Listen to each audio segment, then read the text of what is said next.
Why do we shame mental illness but sympathize with everything else? If someone breaks a leg, we rush in with crutches, casseroles, and concern.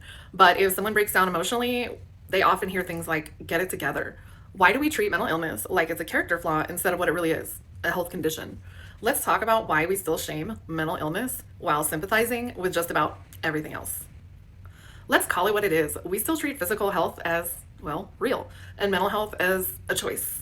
Someone posts that they're in the hospital with pneumonia, flood of support. Someone posts they're in a psychiatric hospital, or were in a psychiatric hospital for suicidal thoughts, they get silence or worse, sometimes ghosted. If you tell your boss you've got a migraine, you get to stay home. But if you say, I'm mentally exhausted and need a mental health day, or I'm battling a panic attack, you might get called lazy or unreliable. It's not subtle, it's not harmless, and it's not okay. Where does stigma come from? This didn't come out of nowhere. For generations, we locked people up. We called them crazy. We whispered about them at church, and even the media got it wrong. The psycho killer, the unstable ex, the addict who can't be trusted. That language bleeds into everyday conversations. She's bipolar, he's nuts, they're off their meds. We joke about it, we meme it, we make it a punchline. And meanwhile, people are dying. Why does this matter so much? Here's the truth. Stigma doesn't just hurt feelings, it kills people. People delay getting help because they're ashamed and they don't want a diagnosis on their record. They don't want to be seen as fragile. They might have goals for a career in the future in which their mental health might affect those goals. I've known people who overdosed before they ever got a fair shot at recovery. People who smiled in photos and then died by suicide the next week.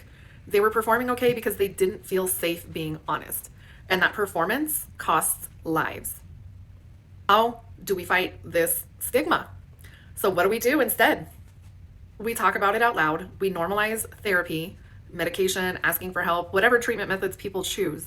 We need to stop treating mental health days like they're excuses. We check on our strong friends and we replace shame with curiosity. If someone opens up to you, don't try to fix it. Don't panic. And please don't change the subject. Instead, can you say, thank you for telling me. What do you need right now? I'm here. I'm listening. Is there anything I can do for you? It's not about having the perfect words. It's about showing up. Sometimes somebody just needs you to sit with them in that moment. Mental illness is not a weakness, it's not attention seeking, and it is not a moral failure. It is a health condition. If you have ever hidden your pain because you were afraid of being judged, drop a black heart in the comments. This is a safe space for everyone on my page. We need more honesty, we need more empathy, and we need a lot less shame. Because silence doesn't save lives, but that connection, it just might. And this is just a reminder that if you find yourself in crisis and you're in the US, please hit 988